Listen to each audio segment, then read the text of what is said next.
Hi friends.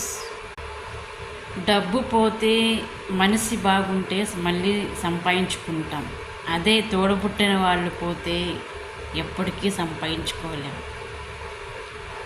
సొంత అన్నే సొంత అన్న, పరాయన్నే పరాయన్న. ఇంట్లో అన్న ఎందుకు అంటే తండ్రి లేని లోటు అన్న తీరుస్తాడు కాబట్టి.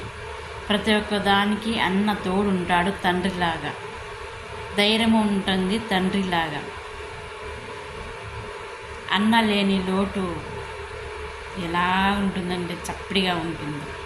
అలాగే తమ్ముడు లేని లోటు కూడా చాలా చిన్నతనంగా ఉంటుంది. తమ్ముడు, అక్క, అన్న, చెల్లి ఎంత బాగుంటుందో అందరూ కలిసి ఉంటే. పండగలు పప్పాలు వచ్చినప్పుడు రామ్మ చెల్లి, రామ్మ వదినమ్మ అని మనం పిలిచడం, వాళ్ళు పిలిచడం, తమ్ముడు రాండి, అక్క రా అనే సరదాగా ఉంటుంది. ఆ సరదాలు నాలో లేవు. ఆ సరదాలు నేను దేవుడిలో చూసుకుంటాను, మీలో చూసుకుంటున్నాను. బాయ్.